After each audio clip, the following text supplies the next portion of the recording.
Hey everyone! I don't know why my screen keeps on going dark. But hey everyone, welcome to another episode of Transformation Time. Every Thursday I host an episode of either Transformation Time or Behind the Scenes. My name is Diana Lizrazo and today's guest speaker is Sharon Caetano. Now before we get started on the show, I want to share some exciting news with you. I have, if if you're a real estate investor and you are interested in investing in real estate, you are going to want to look into this platform called Refam. On Refam, it's solving two huge problems in the real estate industry. So if you want to know what those two problems are, you're going to want to do it because it's going to be transforming the way we do real estate, the way we invest in real estate, sorry. Now, getting back on the show.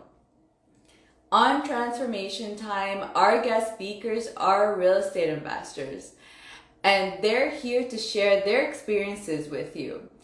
And on Transformation Time, we'll be diving into what changes they've made to get to where they are today. We're going to get to hear about the mindset shifts that they've gone through. And we'll also get to hear about what changes they're making right now to get to those future goals that they have. So if you guys are ready to bring on Sharon, let's send her some hearts, let's send her some thumbs up, let's welcome her on. And if you guys have any questions, feel free to tell us in the comments anything you'd like to share with us.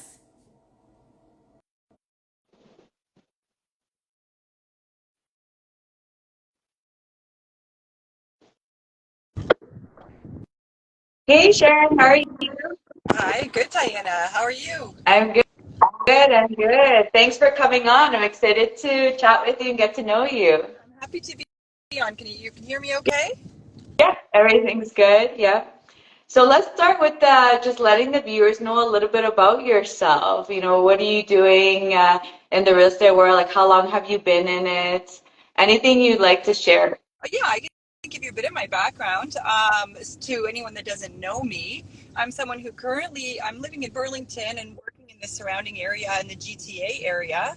I've worked for many years as a real estate agent, and obviously, when you're a real estate investor, you start to then work with investors as well. So, having said that, it's one thing that there's a lot of properties with a lot of variety, small properties, big properties, beginner investors, experienced investors, and it's been a really fun journey to kind of get to know a cross section of investors throughout this. But myself, I grew up in Northern Ontario, so I'm sort of known as someone who can roll up their sleeves a little bit to get a job done. And I started out probably similar to many people looking for that JV partner, thinking that you were either going to be the sweat equity and you needed to find that money partner, and purchasing a duplex in Brantford, Ontario. So putting in a lot of sweat equity and time equity and just starting in a really really simple way. But yeah, the market rate now is one that your viewers are mostly in the GTA, Diana. Yeah, or I would say like maybe more on Ontario, but being a little bit bigger, so people all over the place. Yeah, and obviously as an investor, when you look at the GTA, there's depending on the scale, there's not a lot of in that area. You do have to look across Ontario. So it's good that your viewership is across. But yeah, and we can look to buy in different areas across Ontario as well. So yeah, I mean that's a bit of a nutshell. Unless anyone has questions or you yourself have questions. Mhm. Yeah, well, let's get started with what exactly got you into investing in real estate? What was that, why that got you even thinking about, I want to invest in real estate and, and get into it? Because you've done a lot in the real estate investing world. Yeah, I mean, like everyone, you want to look at the 9 to 5. It's just not going to cut it, right? And if you've got an entrepreneurial spirit, which I do, like it or not, we learn from our parents, some of it positive and some of it negative. I had a father who was very entrepreneurial. I think primarily I learned what not to do. And those are important lessons as well. So I saw repeated businesses starting, and I saw opportunity, and I saw optimism on a very, very regular basis. And there was, at that point, just the mindset that there's probably something more. I started into real estate investing. Well, back up a step. I started into real estate in general simply because of the way I work and others seeing potential in me. So I can't take credit for my real estate journey at all. Taking action, I can take credit for that. But I started out as someone, I'm a mom of four, and I wanted to do it all, I guess you could say, although that's a strange term. And I don't necessarily like it, but I was trying to be a mom and do extra and, balance a home and balance running a business. I did start with my first business when I was 21 years old. It was not real estate. I can go down that path, but that's another, that's opening a can. But ultimately, someone saw me working, someone saw my work ethic, someone saw the amount of time that I was putting in, and someone, it was just relationship building. So it's no different back then as it is now. It's building that relationship. So I had someone say, you've got to get into real estate. You'd be so great at it. You're so comfortable. You make everyone around you comfortable. You relate so well to them. And I said, no, I just want to be a mom. And that's where I think I would encourage any mom out there, or any female out there who thinks that this is perhaps an intimidating environment or a male-dominated environment, that it's really not. And we're seeing that so much more. I feel like countless women's groups and female investing groups kind of popping up all over the place. But the bottom line is, if you're taking action, it's absolutely the playground is for everyone. But I was just encouraged to get into real estate in general. And again, I insist for me. Mm-hmm. So you would say then, I guess, like it sounds like some of your characteristics that you had that just got you even going. Well, one was like that you kind of already had a bit of insight on the entrepreneurial mindset and stuff. Maybe not all the right, things that you'd want to do, but the basic mindset was there. But then also, like you said, you're very action oriented. And actually in people skills, that you were very good at making people feel comfortable, which I feel like those are actually very important things in this industry, because there is a lot of, talking to people and, being able to understand them, empathize with them, to be able to actually figure out solutions for them. So it's amazing. And so what kind of situations do you have that were very pivotal for you to getting to where you are today? Well, I think again, the network that I had from, again, 21 years ago, I opened a gym and ran a gym for quite a while, 8 years or so. And the interpersonal skills that came there, that's very, very impactful on who I am today and how I communicate with people and a variety of people. But again, having someone see in me and simply support me to get me to where I am. So none of us succeed without the support of other people.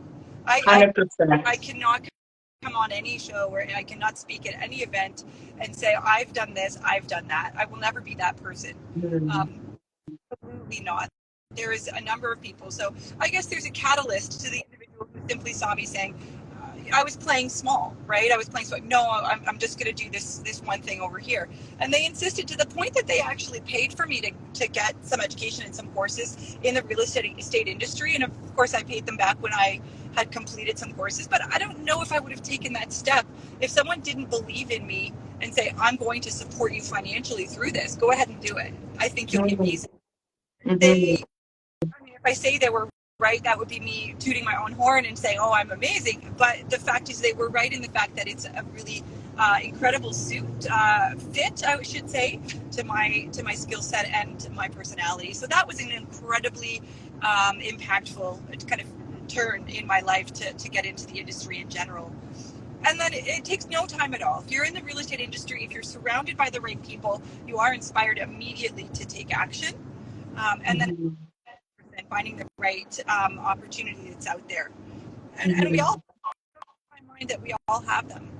And I love the points that you're making about that, what you did previously, like working at that gym, how it helped you. Because a lot of people think, you get into real estate and they think like, I don't know anything, I can't do anything. And it's like, no, you've learned a lot of skills, and it's just like, you need to know how to apply that in this world. And then there's obviously always going to be some learning, like you did some education on learning it, but there's always other things there that you can definitely take advantage that you have that gives you that step forward. So I love that you mentioned that because, yeah, a lot of people have stereotypes of thinking, oh, I don't know anything of that, so I can't get involved, or it's too much work. They kind of already bring themselves down. Like, it sounds exhausting, it's like another new job I'm going to have to learn, but it's not, I would say it's not fully that way. Like, yes, you need to learn something, but you do come with a lot of skills into this industry already, too. So I love that. Yeah, I think many people would discount themselves as far as the knowledge that they actually do have. And again, yeah, my background is in rehabilitation.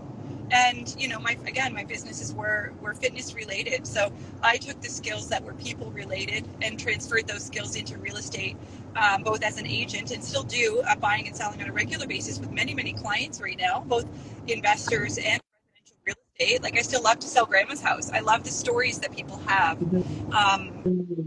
Has been incredible, and the relationships. I mean, many people are looking for JV partners.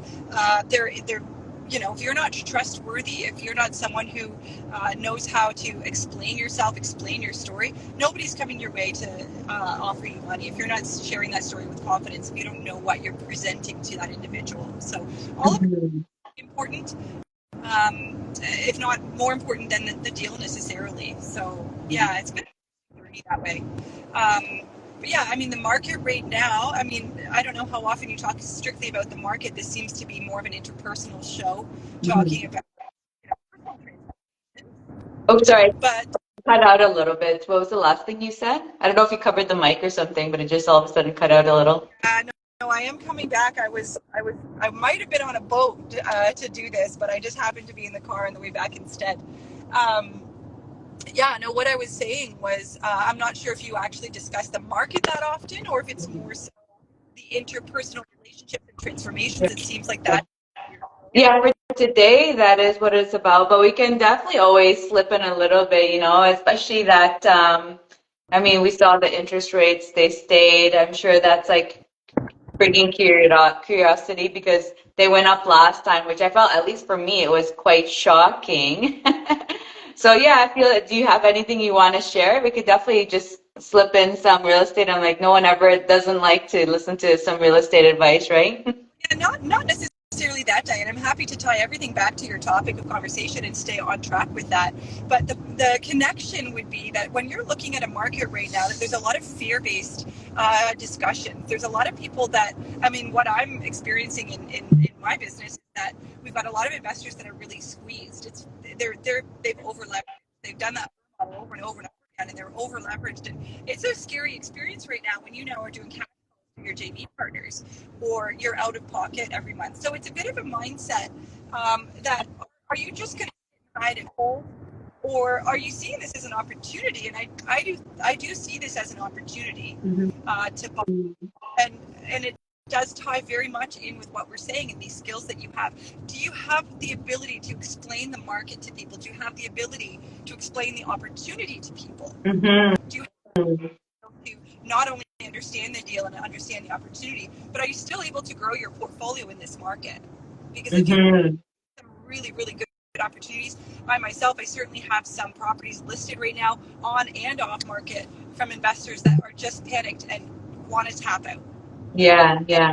It's interesting right now, depending on the person that you talk to, what their mindset is, and are they seeing it as an opportunity, or are they just saying, no, I'm going to hold it right now, I'm not moving.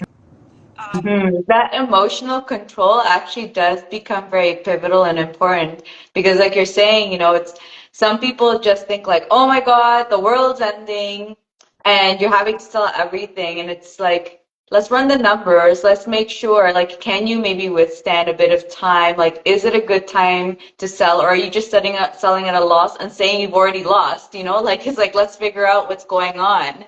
So the emotional tone, the fear, I feel like is very high. And I'm curious, in your opinion, how are you handling, let's say, like feeling, or yeah, handling the fear in you, like to be able to not be scared of this market? How do you do it?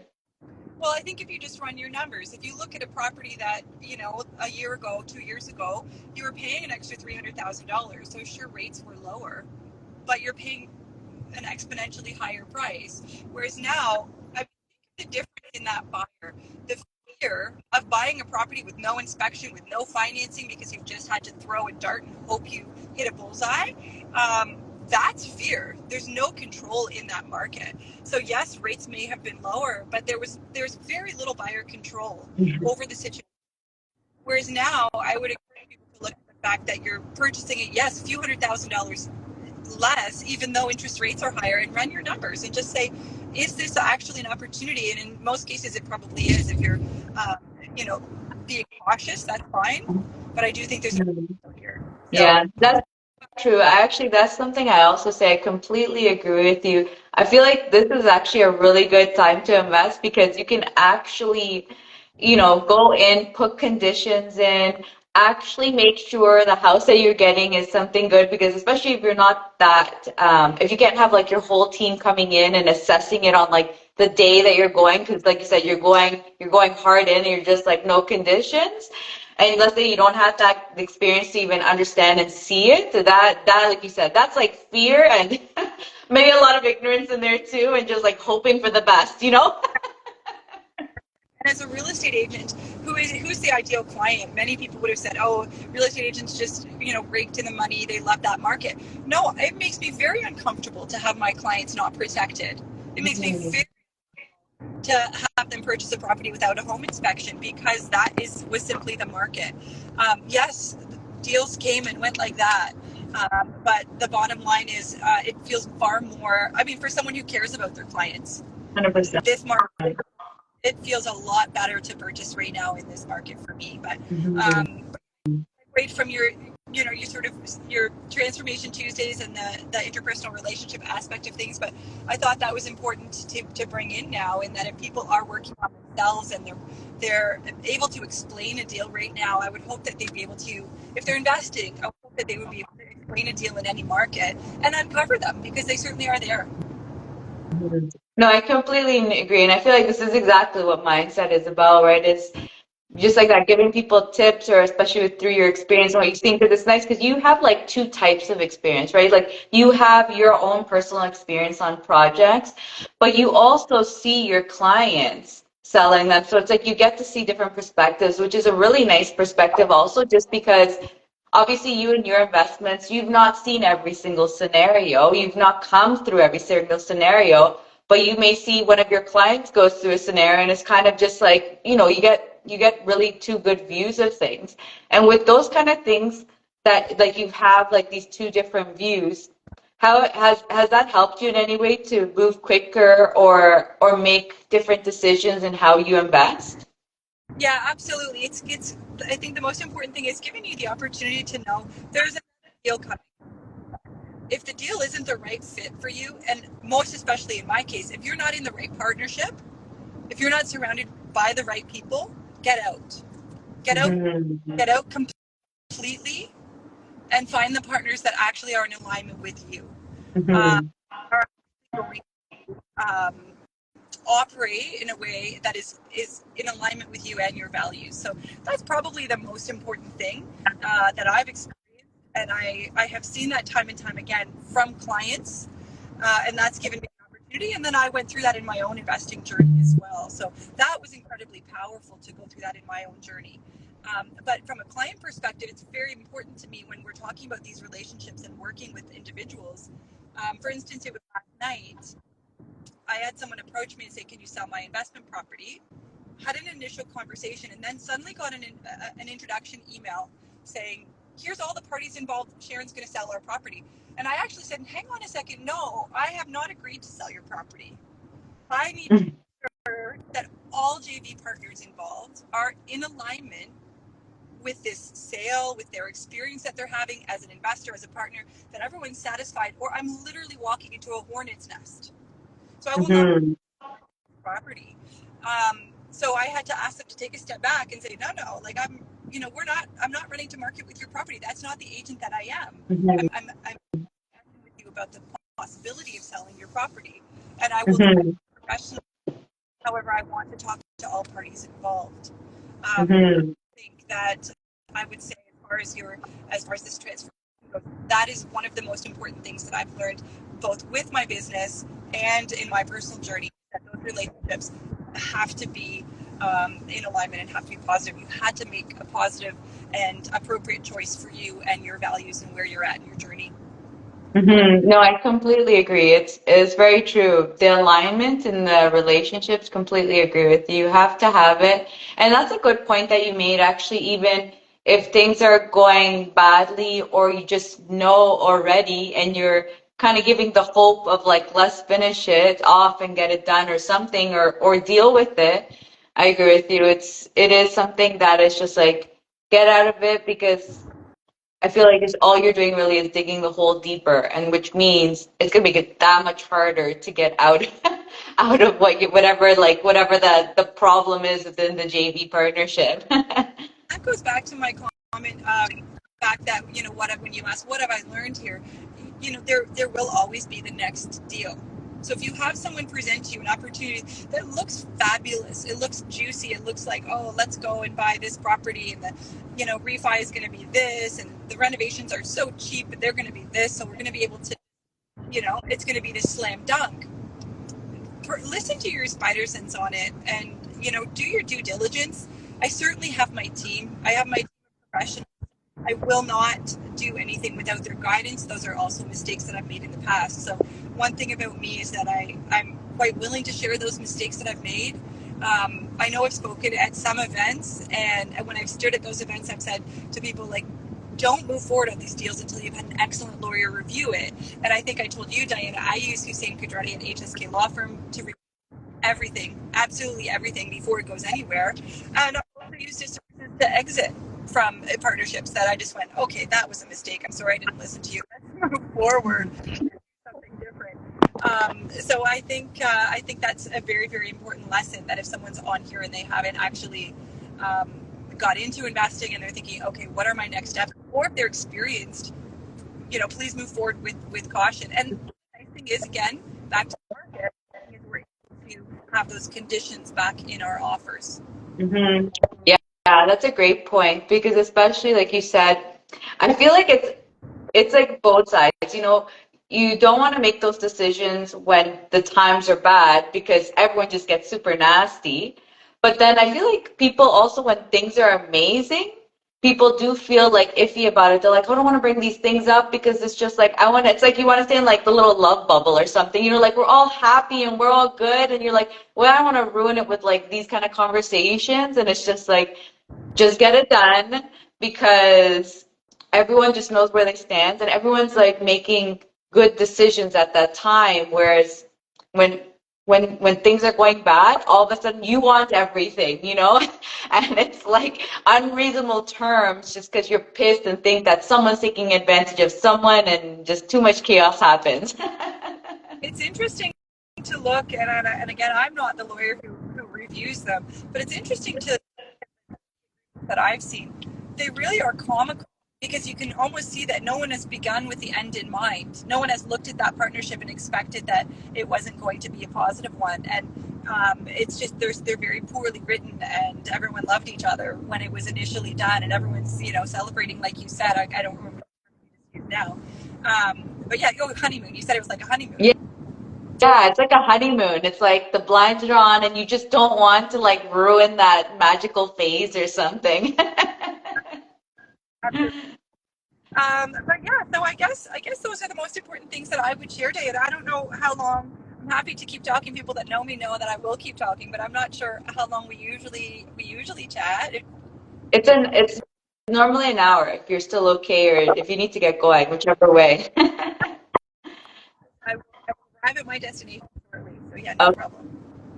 So then, so my next question was, so, and especially because like you said, you've had to deal with JV partnerships you've had to break up. These, I feel like, are very pivotal moments in life when you're having to deal with that and learn with that. Like, out of those things, like, what did you think to do differently now that you've gone through that kind of stuff? Well, I think it's interesting because when we start to connect with investors, you're suddenly this person's Facebook friend, and you're following this person on Instagram, and then this stuff. And the OSC is, from what I understand, really starting to have a bigger presence and pay attention a little bit more. But it seems like anybody wants anybody. It seems like anybody wants somebody's money. Like you're just out there, you're literally throwing paint and hoping money comes back to you. There's just no refinement at all in any. I don't know if there is a strategy. You're just out there. You're just trying to get funds. You're just going to take anybody's money. And then promissory notes are written willy-nilly, or these JV agreements, and you've brought in these people. Do you even really know them? Do you know who you're working with? And that in itself, I see that when you're starting to invest, that there's so many people just clamoring. So I think what I've learned now is that just make your pool a lot smaller. I mean, even you can have a database of people, and you're just constantly calling all these people that you don't know. Or have you refined that to the point that you've got 500 quality people that you treat incredibly well, and you're going to reach out to them when you've got something that's quality and worth offering that? So I think that would be the biggest thing if someone's on this journey, to think, okay, perhaps can I tighten things up a little bit? Let's not follow the crowd that's spending all their time in Canva making the perfect marketing strategy for this random pitch. And can you kind of keep your pool a little bit smaller? And so I'm basically just really quite quiet about my investment. That would be the biggest difference, is that I'm no longer, and I don't, interesting. I don't want to be disrespectful, because we all do it. And in fact, I'm in Canva, and I'm always there. I say this because this is my journey. I've done this as well. But I think ultimately, I want people to kind of look at things and think, okay, if I had a smaller pool, who are my A, B, and C people? Who are the people that are really going to like, know, and trust you? And am I going to do a really good job of refining my pitch, explaining it incredibly well, taking my time and quietly going to them and professionally meeting them, and really starting some deep relationships, some deep roots. So you're not going wide with these relationships. You're going very, very deep with these high quality relationships. It's easier. And I feel this time again is like a good time, because you were right. Like I felt like when things were amazing, money is getting thrown at you, like deals are getting thrown at you, everything seems like overly abundant, and you have to make like super quick decisions on things, because it's like either you're having FOMO of whatever kind. Whereas now, for example, like that, like if you're trying to look for money, people are being more like asking actually a lot more questions about it. They're not just like throwing money at you anymore. And say, like, it's just like, this is like I just feel like this is like really good times, where it's like exactly what you're saying, like setting that base and like getting to know people, finding out it is, for example, like you're saying in the before, right? Like the values, like do your values actually match? Like take the time to learn it and figure it out, because like I said, like before it was just like go, go, go.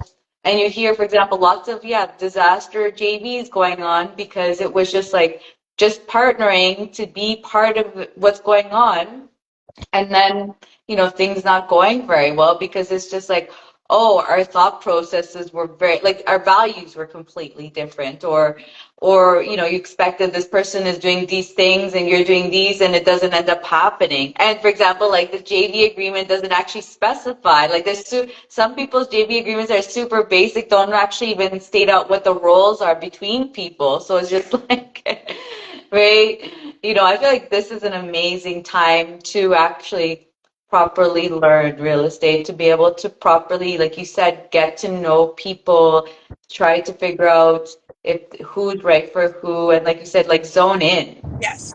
Completely agree with you on that. And like that, this is just like take advantage of the time. Things are slow. You can actually feel like you know what you're talking about without without like having to fumble through things and be like, yeah, I know what I'm talking about. And it's like just because things are going too quickly, and then screwing yourself over because really you didn't know it. The pace that we're able to take now versus the pace at, let's say, the height of the market, people were buying like crazy. They were just acquiring building after building after building. In my experience, this is what I saw, but the due diligence just wasn't there. Yeah. The due diligence wasn't there. And and to your point about these JV agreements, when you're looking at your A, B, and C people that you're contacting, or many investors are contacting, um, oftentimes that A sphere is your family. And then you think, well, I love them dearly. And then you're in that honeymoon mode. It's your sister, it's your aunt, it's your whoever it is. And again, if you haven't gone and sat down in a lawyer's office or gotten the details and now doing everything over Zoom to say, here's what happens, here's what the expectation is, here's what I'm willing to contribute. They're going to say, well, hang on, what if that happens? And you both sit there dumbfounded going, I don't know. We didn't think about that. They'll be the next. How about this? Oh, I don't know. I didn't think about that. No matter how many investments you've done, if you're not having that professional review the agreements, you're just going to miss something. It doesn't matter how. I'm a realtor.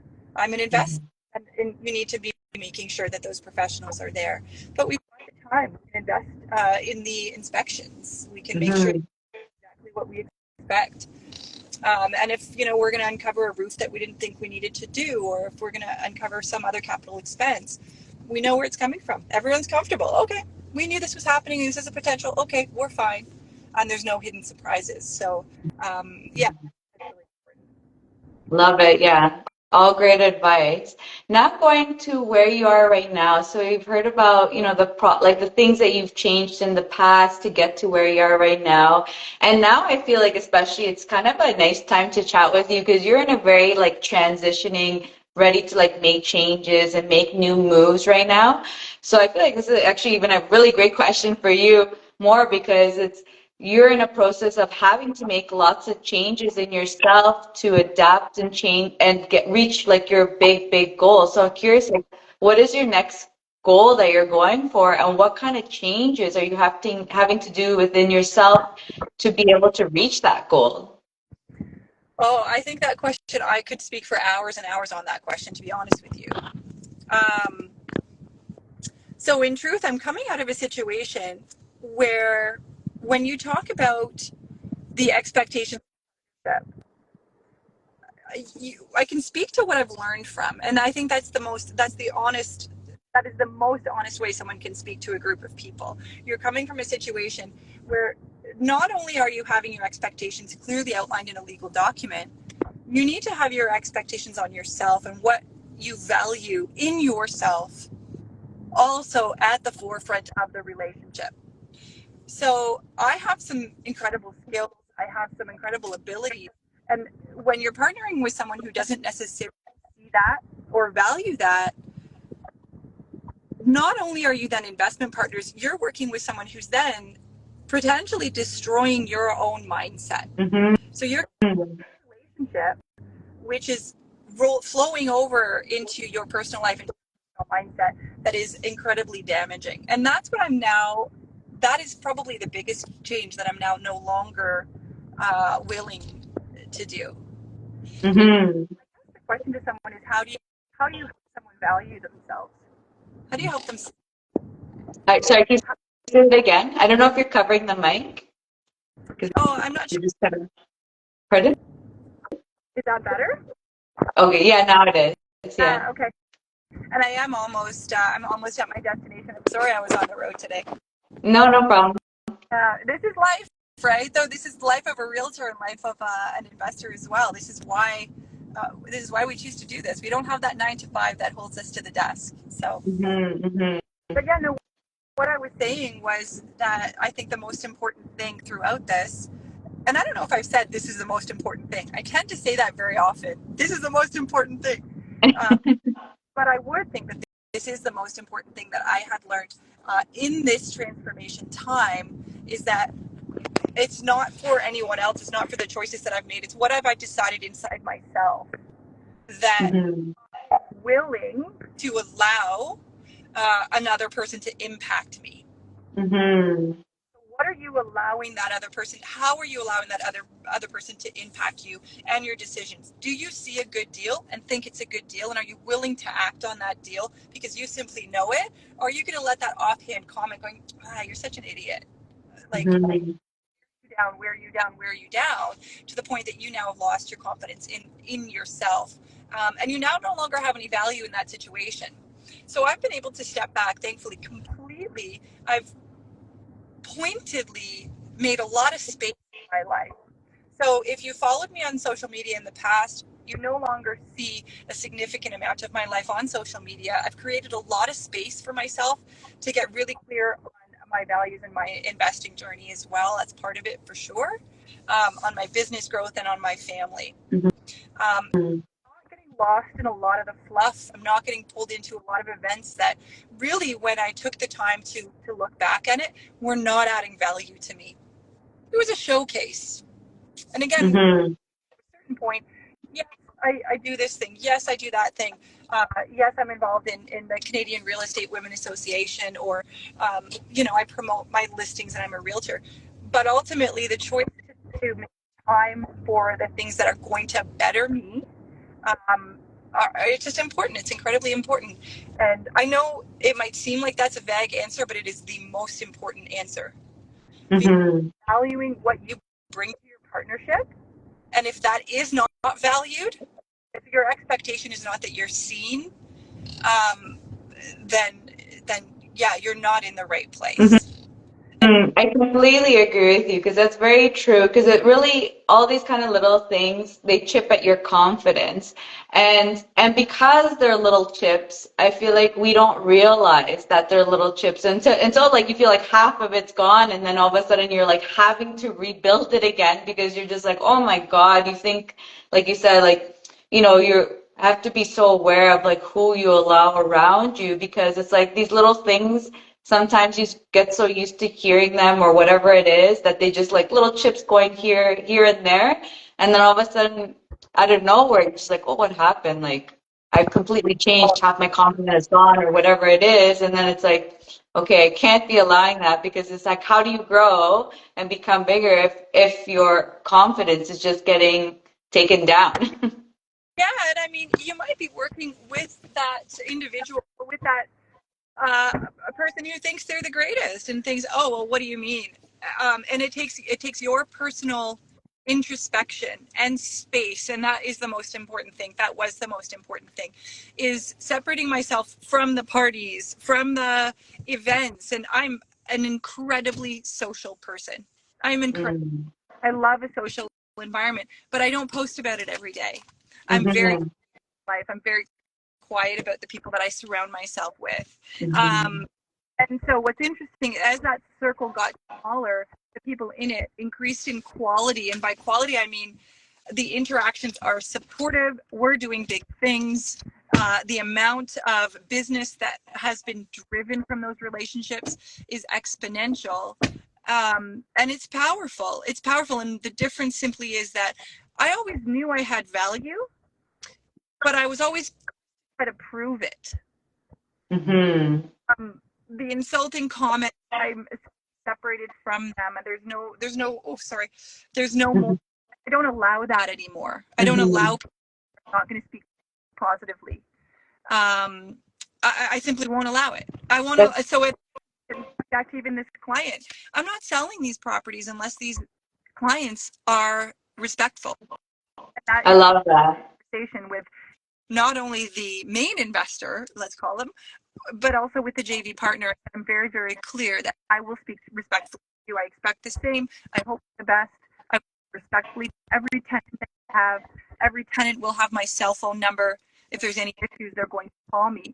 And I think if you operate in that way, that your standards simply will not allow yourself to be treated in a way that's disrespectful.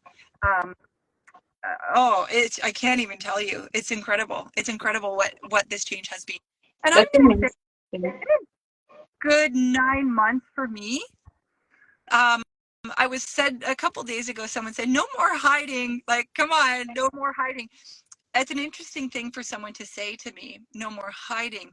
And they, I guess, would feel that from the, let's say, past me, like the 2020 me, 2022 me, um, and even further back, I certainly was more of an open book as far as my investments and my journey and what I was doing each day, and the Ironman triathlons and the, everything that I was getting up to, just with this intensity. I no longer feel the need for that, um, because I simply keep my head down, focus on kindness, focus on kind people, focus on a big business, and life is simple. I don't have to prove. I truly. Yeah, and that's what it is, right? Maybe like you were saying in the past, you felt like you had to prove things. You're like showing off all these things, whereas like now it's like, I'll do it if I want to do it. I won't do it if I want to do it. And, that's all it is. Yep. So that's amazing to hear. I love that you shared everything with us. It was so nice. If you guys loved what you heard from Sharon, she's going to be tagged on this, so you'll be able to follow her and see what she's up to, although she's a little incognito, but you'll still be able to still stuff on there. I will say I have some big things. So my portfolio now is just over 500 doors. I'm not looking for JV partners. I'm actively managing portions of those. We're doing some, the Burr model is not come and gone necessarily. I'm sure there's lots of opportunity out there, but we're doing some restoration projects that are adding value with the end goal to exit and to have sold those properties.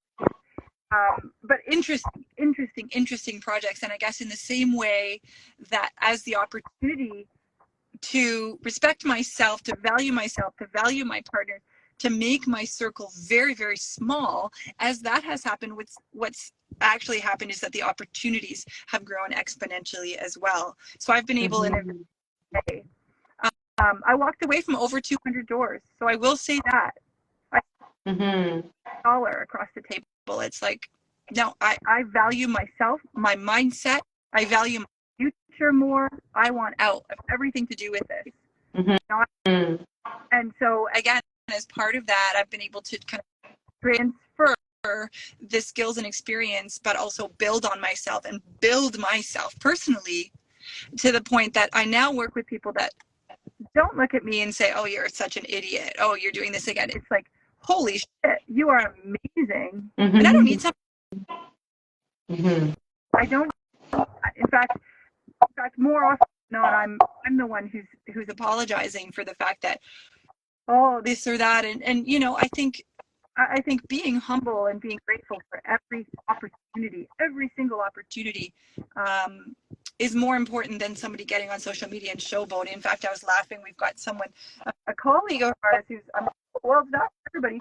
He's succeeding in his marketing of showboat mentality, and I kind of went like, okay, that's I've discovered who I am for myself. And then now these opportunities and these projects are, I have people in my life that come to value my opinion, value my mindset. That is more what you're talking about today. Also, can you manage this for me? I'm confident you can. I'm confident your ability. Know the knowledge that you now get. Pivotal moments are moments that I've taken action, but they're also people that I've seen, and it's a little bit of support from people around you. Say yes to it. And the people that I love that. So. I love that. It's amazing. And just because, actually, now I said it, because when you say yes to an opportunity, especially when it's around the right people, like you were saying, and people that uplift you, just like, like you can always say yes to the opportunity, is just knowing what, like the terms to say. Like just because you say yes, there's still a lot of ways to make sure you're doing it right so that everyone's benefiting in a way and making things happen for everyone. Yeah, I mean, I've just described utopia. So people might get on here and say, what a fucking lunatic. She's up here just spouting all these ideal things. Yes, ideal this. Yes, value yourself. Yes, ideally, your partners are all going to be amazing. And you're I think it just froze for a minute. Hello? It just froze for a second. Yeah, it might have froze because I was swearing. Does it do that? I don't, sorry, cut out. Can you hear me? I can. Okay, it kind of froze and went all computery, but we're all back again. Froze because I started swearing, so it's probably a good time. But no, I think I said your partners don't need to blow rainbows up your ass every day. You don't need to kind of all hold hands and say kumbaya every day. But I think the mindset we talked about of people that are in our lives is just incredibly important. It is. I'm sort of glad we did cover the importance of getting the JV structure in place, making sure that you're protected, making sure you're doing your inspections, all of that. I'm a numbers person, and having those things in place is certainly still is important. But take your time, relax, find the deal that works for you, know your pitch, find your A team. Don't go B, don't go C. Please don't just paint at the wall on social media, Canva profile that you're just for anybody and everybody. Keep your circle small and tight and high quality as best you can. And then I think you're really going to be on the right track. Yes, but that certainly is my experience. I love it. Thanks so much for sharing that. It was so awesome to have you on. And like I said before, if you love what Sharon says, you can follow her, keep track, see what she's up to. If you love my shows and you want to keep track of my shows, follow me and see what else I'm up to. Thank you so much, Sharon. It's so awesome to have you on. Love to hear all the amazing things that were going on with you and your big transformation. It's going to be exciting to see just like how big you're going to grow, because it's like literally when you release one thing, it's because you're ready to like go crazy, go bigger, you know? So in whatever direction that is, right? So I'm excited to see what you're going to, where the next few years take you. Definitely international, and there's a lot of travel, which I know I had been involved in the CRUA, the Canadian Real Estate Women Association. So I'm happy to be passing that on to